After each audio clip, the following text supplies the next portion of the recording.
Welcome to the Shaun Tabatt Show, a podcast where I connect with thought leaders from across the globe, digging into important topics like creativity, personal development, marketing, health, spirituality, and so much more. Thanks for spending some time with me today. Now sit back and enjoy the show.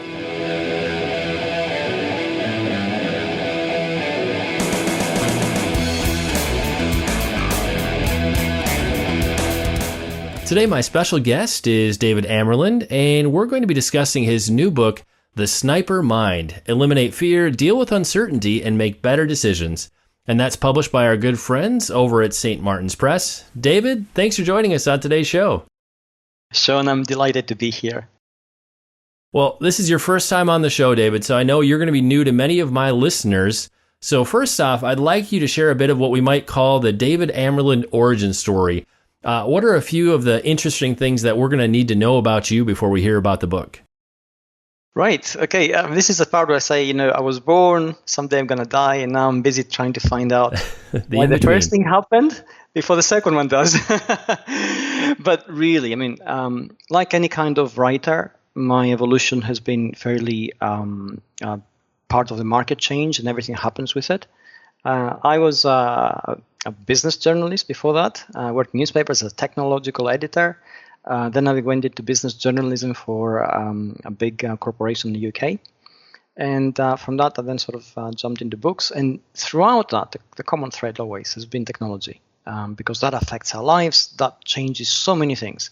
And how we apply technology to what we do every day is full of opportunities, obviously, but also a lot of challenges. And I've always been very good at explaining the plain part of it, the plain English, if you like. Well, that gives us a good context, a good place to start from. So thank you for that. Now, you do some consulting. You work with different companies and brands around the world. So give us a little context for maybe the types of training and speaking you do, and how does that relate to some of the areas you've written in? Okay, that's a good question, actually, because every time I go to a company, they have different needs. Different companies have different needs. So some have to do with search, some have to do with social media marketing, some have to do with communications, whether it's external or internal, and how they shape particular messages.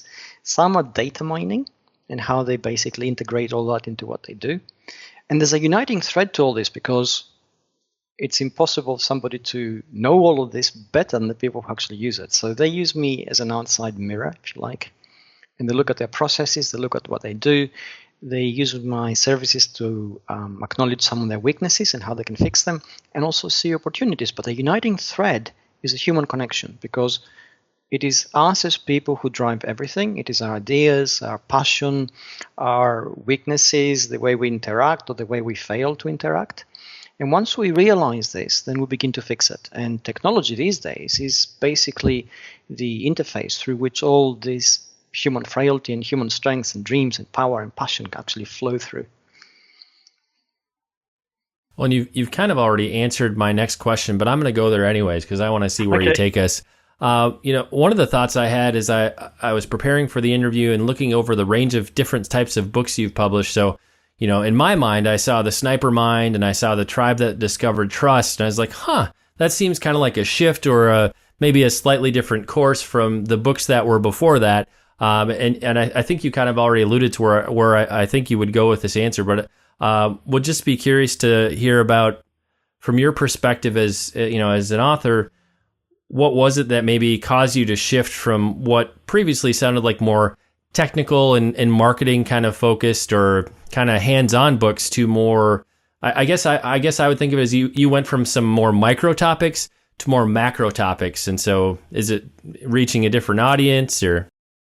That's a very good way of describing it. And although I suppose it broadens the audience a little bit, essentially what it does is it applies a layer of connectivity to all the topics that actually makes them work. And to begin with, I was writing about search, which sounds technical. It can be, but I was popularizing it and explaining some of its more accessible steps. And then I talked about marketing and branding and social media marketing. And then we talked about trust. And when you think about it, essentially without trust and how we actually establish it, nothing can take place. There can be no transactional sort of interaction. And in the digital medium, this is new for us because we have been used to sort of real world connections where trust is something which is implicitly understood. We don't have to analyze it. It's either there or it isn't. But in the digital domain, we actually have to be conscious of it, how we may break it inadvertently. If we break it, how we fix it, how we generate it, because we all want to connect. And the medium isn't an easy one, at least initially, in actually helping us achieve that. And from there, going into the sniper mind, which is essentially about brain management techniques and decision making and managing your emotions and controlling yourself better and understanding your motivation, all those things. This is a deeper look at many of the things which essentially make us who we are, and then ask the question, how can we become better? How can we become a better version of who we are? So there's a connective thread throughout all these. Next, let's get into the story behind the sniper mind. I'd be curious to hear if there was some sort of a catalyst or an aha moment that kind of pushed you in the direction of writing this book. And a little bit more context for that question in my mind, were you looking to maybe thinking of problems or challenges you personally were facing, or was this more the kinds of things you see the people that you're working with encountering, or both? It's the latter primarily, and this is what happened. Almost 4 years ago, I was writing an article for Forbes for businesses, and we're looking at the decision-making process. And at the time, there was a groundbreaking fMRI research that looked at how snipers think critically the moment they are about to undertake a shot. And it was amazing because you could see the brain basically synthesizing all these things under tremendous pressure and managing to reach a very credible decision. And just to contextualize this a little bit, whatever people may think about snipers and what they do is wrong, because essentially they're the most overwatched individuals in any kind of battlefield. Every shot they take has to be accounted for. The legality of every shot they take has to be fully worked out and scrutinized back home. So as far as combatants go, these are the people who basically can go to jail when they return because they made the wrong decision. Nobody else faces that kind of pressure. So and this is, devoid of, before we even get into any kind of other pressure they face on the battlefield itself, where they're fatigued and tired and exhausted and hurt and injured and bullets are flying about, and they are fully aware of their responsibility to other people they are overwatching and protecting, who themselves may be under fire. So if you synthesize all that, it's a very complex, very fluid situation with incredible pressure. And they have to make a critical decision in microseconds, and they do it. And you think, well, how is that possible? How do their brains think? And that's what started. And, the article itself was very brief, and it sort of gave you, in about 1,000 words, 4 things you can do to basically emulate a little bit of a thinking, that kind of thinking. And the moment it went up on Forbes, it got like 600,000 views. So we thought, wait a minute, this is really cool. A lot of feedback came on that. And then as it happens, one of my editors said, hey, maybe there's a book here. And I thought, well, it's only one research paper I looked at. So there's no way there's a book there.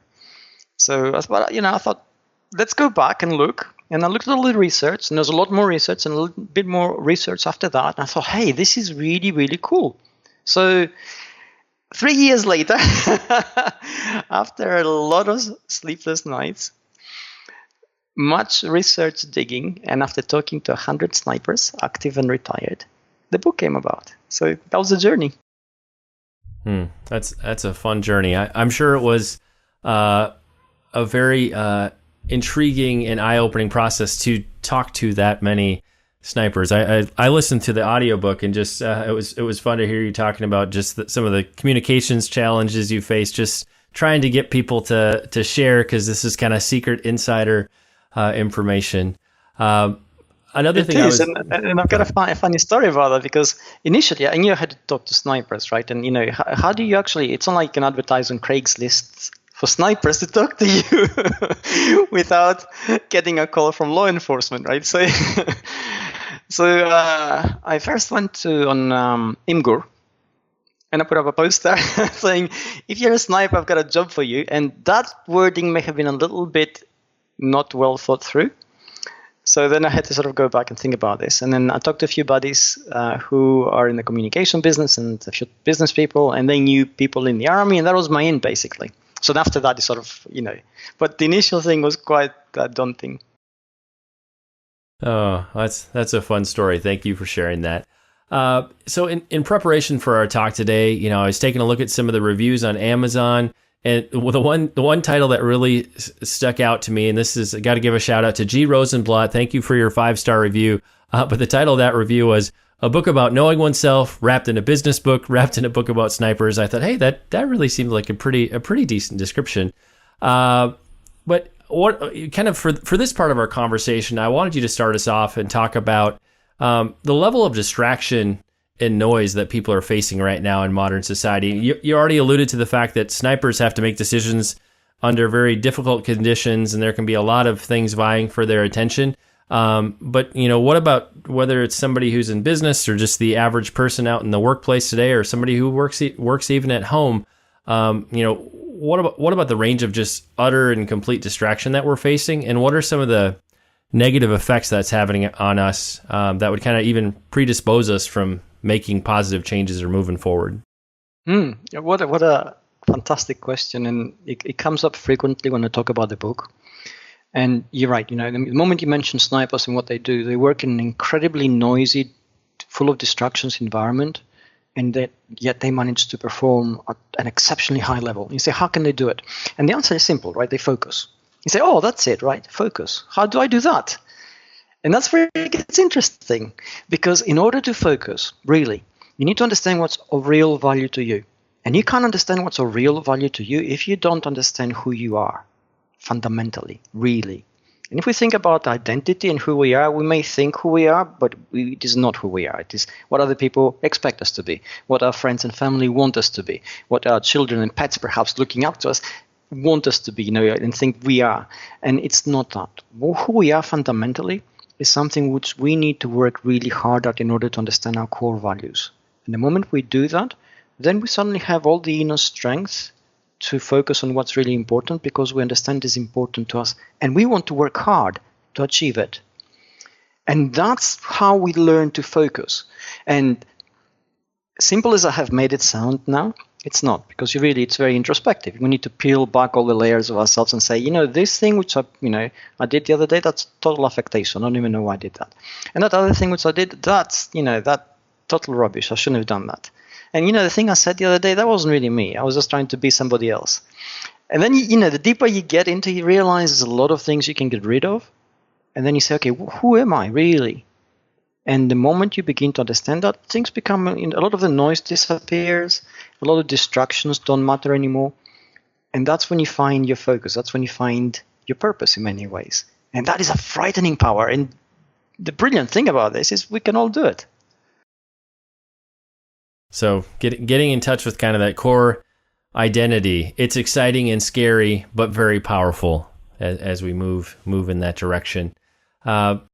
This is kind of a loaded question, and I know you can't answer a full scope of this in the time frame we have here today, but give us a window into some of the special training that snipers or other special forces types of soldiers go through that prepares them to perform under seemingly impossible and crazy odds. Maybe pick one or two stories that you share in the book to kind of give us a win for the listener who just has absolutely no clue of what that kind of a soldier goes through. What are some of the things that go into their training?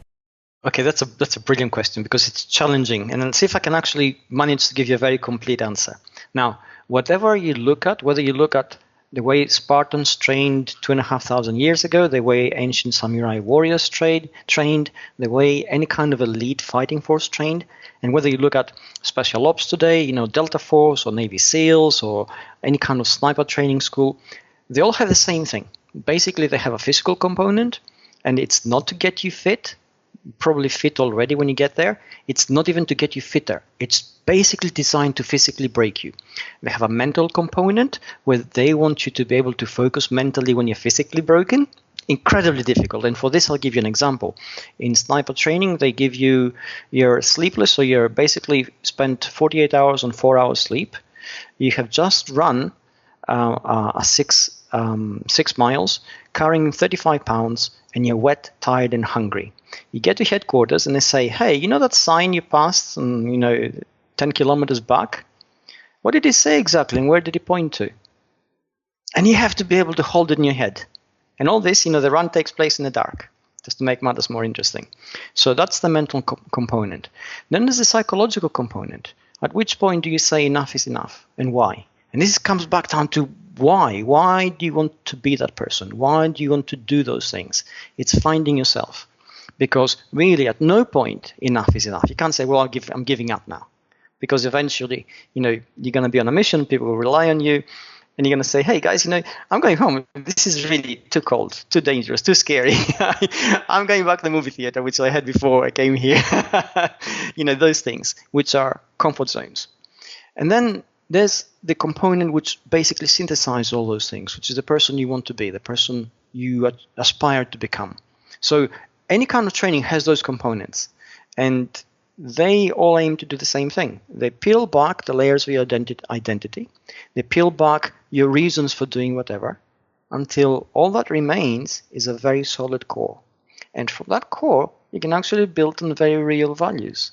And that's why here, elite soldiers from anywhere in the world, and they all talk about the special bond they have with each other. And you think, this is a kind of army buddy story, right? And it isn't. They're people who have gone through a very rigorous process where they've built up their identity through their willpower, if you like, and they have all done it, and they rely on each other utterly. It's a kind of deep sense of trust. And it overcomes any differences. They're not all the same. They're all very different. But they are willing to overcome that and actually trust each other with their lives. And that changes the perspective of connection with another human being at a very fundamental level. So that's what they go through. This is why sometimes we don't get them, because really they don't speak our language. They speak a different type of language. One of the non-military examples that you share in the book, and I was glad that this is in the book because it's just based on the fact that there was a major motion picture created around this story, but it's something that a wide range of folks are going to be familiar with. So you relate the story of retired airline captain Chelsea Sullenberger, or Sully as people often know him, and U.S. Airways Flight 1549. Would love to have you just explore some of the ground you cover in the book about how, Sully and his co-pilot, they were able to, use what would be sniper-like training, so to speak, to achieve the impossible. So I think that might be another good counterexample in a non-military context. So tell us about that. Okay, that's an excellent example to use, because essentially in that particular context, he had 208 seconds, a very narrow window, to do something he had never really trained for before. And if you think about it, snipers, for all the training they get, have never really trained for the mission they actually solve each time. It's always unique, it's always new. Yes, they train, they prepare, they build up skills, and they build up a way of thinking, they build up a way of approaching things. But ultimately, on the day when they make a critical decision, it is always brand new. And Captain Sully's is no exception. And the question here is, which is of intense interest to us, how did he do it? Because case in point, he was not a sniper, he's not an extreme combatant in any sense of the word, but the training he had, the mental skill set he used prior to that, the way he went about shaping his mental life and his psychological aspect is very similar to the way that snipers visualize about things. They go through missions and the sort of scenarios they run in their heads, and that creates neural habits, if you like, which allows the brain to work in a particular way. So centers themselves work a bit more smoothly than somebody who hasn't done it. And that's what enables critical decision making under pressure to actually happen in a very fluid environment. And this is a classic demonstration of it. And again, it's something which is learned. We consider him exceptional because he did it, and nobody else could quite do the same thing afterwards when they try the simulations. But he's exceptional only in that he prepared himself to do it. And that's, again, a lesson we need to take on board. We live in a 21st century world where pretty much everything we face right now is fluid, it's new, it has complexity in it, it has ambiguity, we're never sure if we're doing the right thing. We need to have the ability to navigate that with a certain degree of confidence. And the only way we do it is if our core, our anchor, our sense of self, values, confidence in our approach is solid, and then we can apply that at the moment when it's required. Well, as we move towards wrapping up, I wanted to see if we could, for the sake of our listeners, help a variety of folks that are doing different things, different stations in life, see how this book might be for them, or how what you share in the book is going to relate exactly to what they're doing. So the first one that came to mind was, say, the business executive or somebody who's in leadership. What's one thing from the book that person could start applying today that might help them to be more effective or be more self-aware? Well, anybody in leadership right now operates in the same world the military works in, and that's a world which they use an acronym for, which is called VUCA, which stands for volatility, uncertainty, complexity, and ambiguity. And the way anybody in charge learns to synthesize all these things is by being observant. And I know it seems very simple. You think, well, if I'm observant, but actually it's not. A lot of the things which we do in our daily lives at any type of level of existence are on autopilot, and our brain fills in the details. And if we are asked to recall, what did you have for breakfast today? 50% of the people can't remember. They can't even remember what they did yesterday, the whole day. It's just they did something, and the day was Monday, right?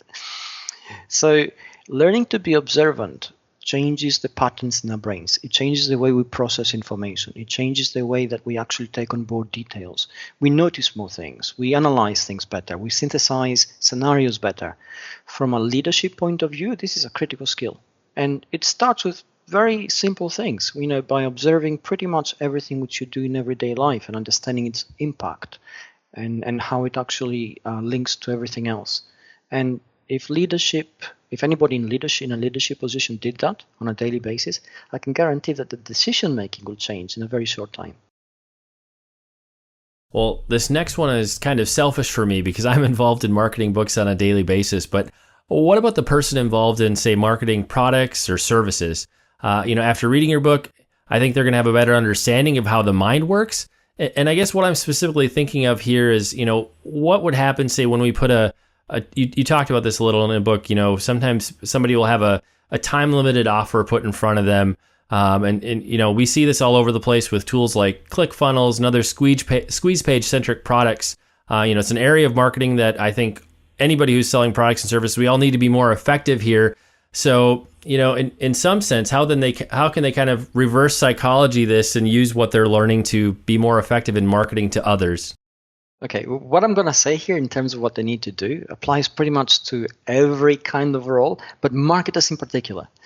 And it's empathy. And here's why. As marketers, we have a job to do. What is it? Whether we sell a service, a product, a brand, or whatever, we need to do it, right? And we think, what is important to us? These are the things which are important to us. How do we get in front of people? Well, here are the channels. We bludgeon them to death. We overload their attention. We tell them how great we are, and job done, right? And job these days is never done because people are no longer captured by these funnels so easily. They have broken through. They communicate with each other. They use all the technological tools that we have at our disposal to basically have lateral spreading of messages, and they're very hard to pinpoint, very hard to grab their attention. And if we change that around, if we exercise empathy, if we think not what's important to us, but what is important to them, and we start from that perspective. And then as we come towards us and we see, well, the thing which is important to them, does that overlap with what we're doing? And if not, how can we find commonalities in our approach? And if we approach it like that, it's a win-win scenario because suddenly we are selling a product or a service or brand or whatever it is that people actually will like because it responds to their needs in something that will resonate with what they are feeling, what they're doing. And from a neurological point of view, in order for us to actually feel empathy in our head, we need to mirror, not just think, because thinking is a marketing persona, right? We all know those. But actually feel what is important to other people. And we need to mirror it in the circuits of our brain. And the moment we do that, we become one of them. And if we become one of them, the message is real now. We don't say, well, this is the best thing ever since sliced bread, because there has always been something marketed since sliced bread. It's the best thing ever. Well, they can't all be true. So this is what needs to be done, really. And then finally, for that person listening who says, well, I'm not a business leader, I'm not a marketer, but hey, I'm a person who wants to make some positive changes, maybe create new habits that are going to stick. What's the takeaway for that reader? Well, we all make decisions every day. And whether we realize or not, some of them are critical, and we don't realize why we made them until a long time afterwards, and we regret them. You know what they say, make decisions in haste, repent at leisure, right? So that's what pretty much happens. So in order for us to understand, to become better at who we are, to become better versions of ourselves in our lives, as well as in our work and business and everything else, we need to have a better understanding of who we are. And essentially the book helps us shape that question. Who are we? It gives us some techniques on peeling back the layers of identity, on discovering really the person underneath, the person who has the values and the motivation that drives everything else. So even if you're not in business and you're interested in becoming better, well, this will actually help you. Now, every book writing journey, it's a transformational experience where an author is kind of forced to wrestle with and live out a message in a new way. And this it seems to amp up once the book is out there and available to the public. I'd be curious to hear, what did this look like for you with preparing for and writing The Sniper Mind? How were you changed, or what did you learn about yourself in the process? I would imagine putting this kind of a book together, you learned an awful lot about yourself along the way. You do, and you learn a lot of things about a lot of other things as well. So the first thing I learned was that I, like many people around me, I had a whole lot of preconceptions or misconceptions about the military mindset and what snipers do. So these two went away really quickly. And then I began to also understand, and I wrestled with this a little bit, or a lot, that a lot of the decisions that I used to make were not really my own. They were decisions which inadvertently or directly are forced upon me by the environment and the expectations of others and everything else. And the moment we realize that, we begin to realize that we have relatively little control in our lives unless we stop, look, and then think. So I had to sort of take a few steps back and begin to examine critically my own decision-making process. And as my respect for snipers and military personnel of all description rose sky high, then I began to actually apply some of the things which they did to what I was doing, because I was operating for about 3 months on 4 hours sleep a day, and it became really, really difficult. So much to the point I was doubting I could ever finish this book. So I applied that, and then you have to find your own level of self-confidence. It does change you. It becomes a journey of transformation, as you said. I started thinking, okay, this is really important to me, and that's really important to me, and this is how I'm going to focus, and this is how I'm going to ignore the 50 emails which have urgent on the subject line. And that's what I did. Well, and I can say after, I did a quick fly through the book via audio in preparation for our talk today, and I'm actually getting on a flight tomorrow. I'm like, all right, now I'm going to listen to it at a slower pace and really try to take it in. But I think this really seems like the sort of book that, honestly, somebody could come back to this book once a year just for a refresher and a reminder, because these are the sorts of principles. If you can live this out and keep learning and being transformed, it will really change your life for the better. It will. And I will just say that if anybody reading the book and taking away things they can apply, then think of how you can basically spread those principles to those around you, because ultimately, without a support network of some kind, if other people around you are not helping you maintain that standard, if you're not helping them raise their standards, and then they help you maintain and keep on raising your standard, we're all going to fail. Alone, nobody can operate at a very high level for very long. I always find one of the best ways for me to learn something and really get it down is to share it with others. And so, not only will you be helping somebody, you'll also build in a level of accountability to help yourself move forward. That's true. David, if people want to connect with you online and if they want to get their own copy of The Sniper Mind, where are some of the places they can find you, and where are some of the places they can find the book? Well, you can find me on Twitter at David Amerland, or you can find me on my website at davidamerland.com, or on Google Plus, and just Google me. You'll find me in many different places. And usually I'm pretty good at responding, because I do take this seriously. The connection is magic, and the magic never wears off. You can find the book on pretty much any bookshop. You can find it on Amazon.com or Amazon.co.uk or .ca or anywhere near you. And I think you can get it directly from the publishers as well, St. Martin's Press. Well, and as I do with every interview, I'll be sure to include links in the show notes, places where you can connect with David, and all the places you can pick up the copy of the book. And you and I actually connected on Twitter, so that's part of our journey together. I did a tweet related to the audiobook, and that's what got us moving down the path of doing an interview. And just, for those of you listening who are already fellow podcasters or aspiring podcasters, and you want to know, how do I connect with authors? In all the places I communicate, Twitter is one of the most effective places to reach authors. It's amazing the level of response. So if you're looking for a secret tip, there it is, Twitter. You can find lots of authors. They will often respond to you. So anyways, it's time to bring this episode of the Shaun Tabatt Show to a close. Many thanks for being a part of my conversation with David Amerland. Once again, our book today was The Sniper Mind, Eliminate Fear, Deal with Uncertainty, and Make Better Decisions. To connect with David and find out more about the Sniper Mind, be sure to visit his website at davidamerland.com. And David, I just want to say thanks so much for sharing with us today. It has been an honor and a pleasure to speak with you. Thank you very much. That was amazing. That's all for this episode of the Shaun Tabatt Show. If you have a question or comment, be sure to give me a shout out on social media or send an email to show@shauntabatt.com. The intro and outro music is from the song titled Jesus Loves You, written and performed by my good friend Casper McLeod. It is from his album Faithfulness, which is available at theupperroomfellowship.org. Until next time, this is your host Shaun Tabatt, signing off.